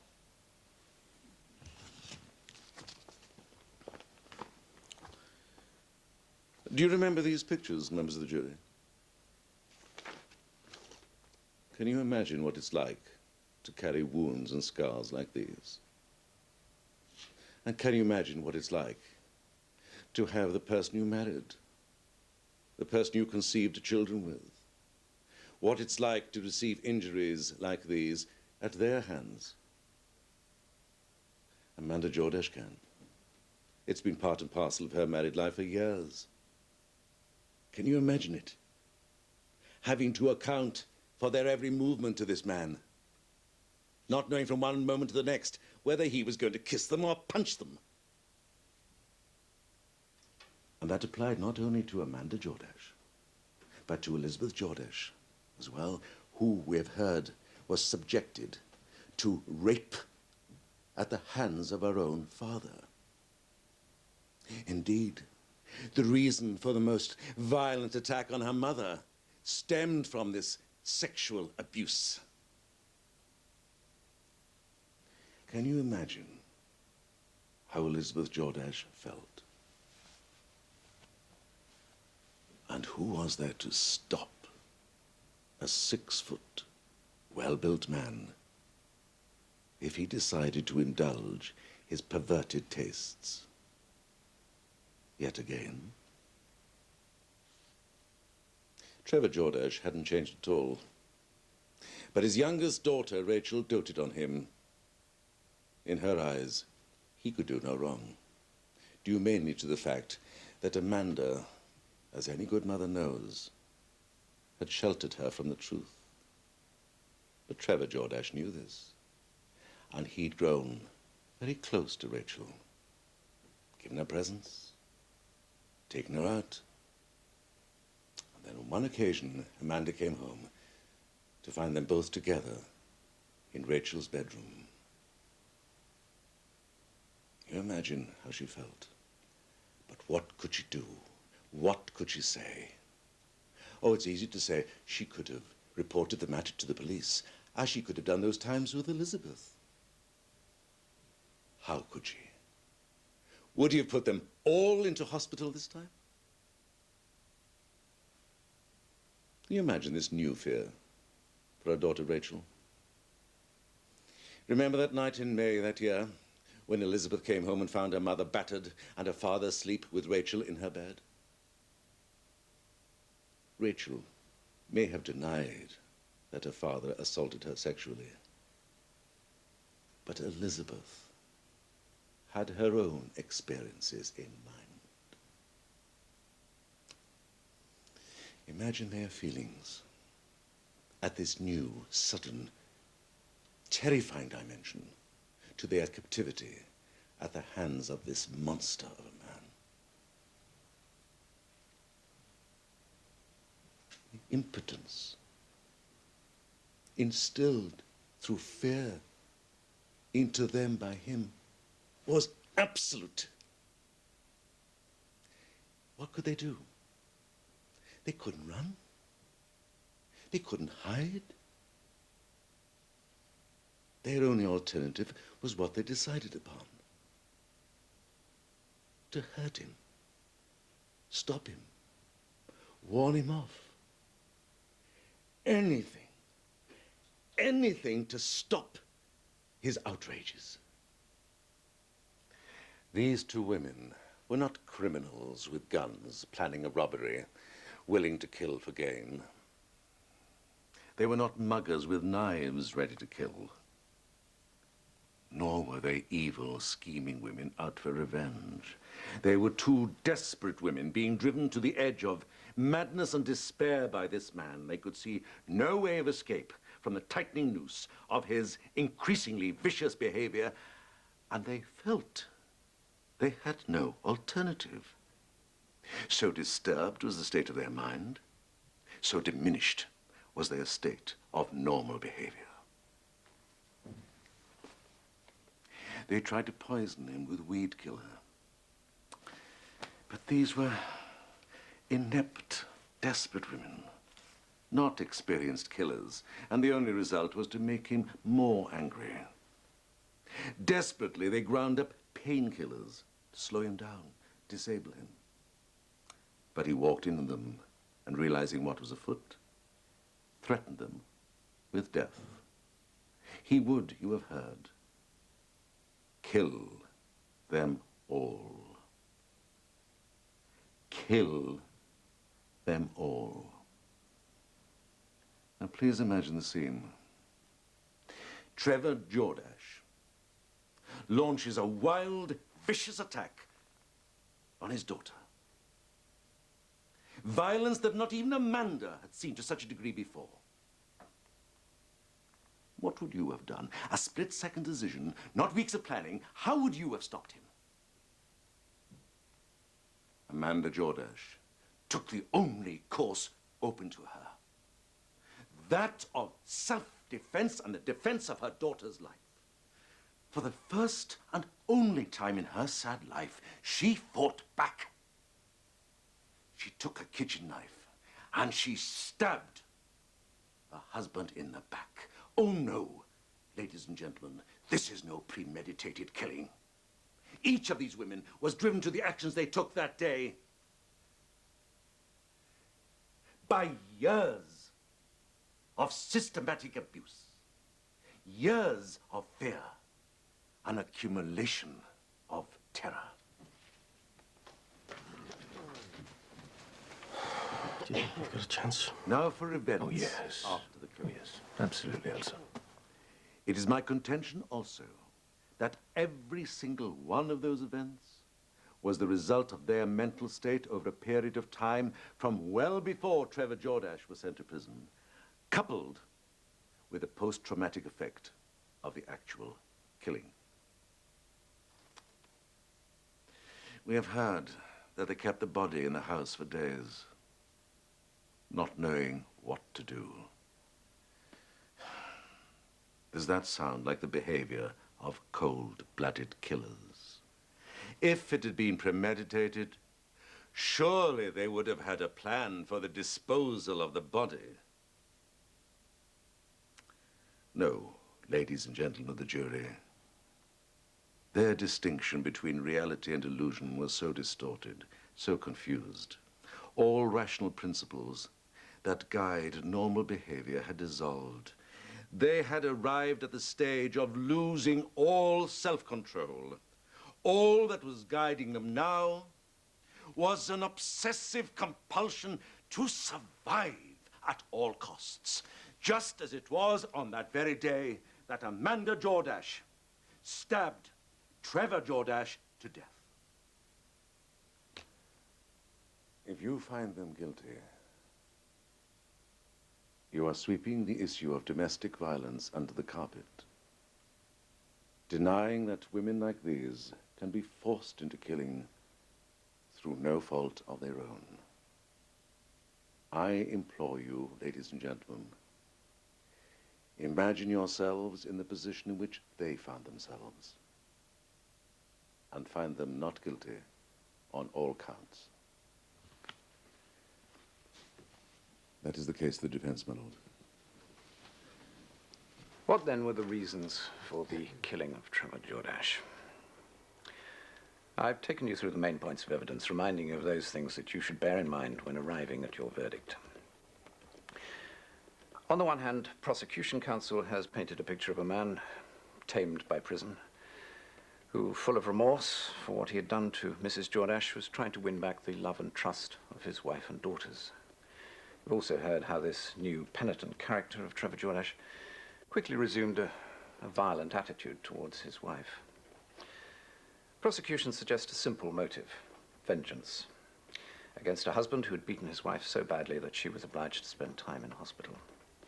Defense counsel, on the other hand, suggest that the killing of Trevor Jordash resulted from years of cumulative abuse and was provoked by an incident at a time when both women had lost their self-control. A person may lose their self-control for a number of reasons. It may be provoked by a single incident or by a whole series of incidents. But was it in a genuine loss of self-control that the defendants discussed whether they should kill Mr. Jordash, when they decided that their method should be poison? Or was it, as prosecutions say, a cool and calculated decision? Now, similar considerations may apply to the question of diminished responsibility. Do you say of the defendants, and of Amanda Jordash in particular, that they were suffering from an abnormality of mind such as would substantially impair their mental responsibility? You've heard the psychiatric evidence, and I know that you weigh it carefully on the defendant's behalf. You've also heard the prosecution evidence that both defendants were of sound mind. You're not obliged to accept this evidence, by the way, if you think it is wrong. And so I come to self-defense. Now, prosecution must make you sure that the stabbing was unjustified. So you must ask yourselves, who is defending whom and against what? If you do not believe the defendants when they say that Elizabeth Jordash was being attacked and that Trevor Jordash had threatened to kill them both, then the question of self-defense does not arise. But suppose it was otherwise. What do you think happened? There was Trevor Jordash. He was weakened by the poison he'd been given and growing weaker. He discovers that they've tried to poison him, and he threatens to kill them both. Do you think he really meant that, or was really capable of it? Self-defense lives in a world of reasonable people. If the defendants had pushed Mr. Jordash away, or tried to run from the room, or lock him in it, had telephoned or called for help, do you think that would have been reasonable? Or was it reasonably necessary for Mrs. Jordash to pick up that kitchen knife and plunge it into her husband's back with sufficient force to kill him? If you think it was reasonable, or may have been, then you must return a verdict of not guilty. But if you are sure that Mrs. Jordash, in stabbing him as she did, went further than was reasonable, then you must return against her a verdict of guilty of murder. I would like you to consider another option. The law makes provision in cases like this for a verdict of manslaughter. The core of the defense in this case is the absence of an intent to kill. Now, if you feel that Amanda Jordash, faced with a violent attack upon her daughter by her husband, coupled with verbal threats to kill them all, spontaneously lost all control and caused him a grievous and fatal injury, then you could consider a verdict of manslaughter. I offer you this because of the unique circumstances of this case. Why should two such apparently normal and ordinary women commit such an act? However, whichever verdict you arrive at, you must remember one singular fact. There is the death of a man to account for. Members of the jury, will you go and consider your verdict? All rise.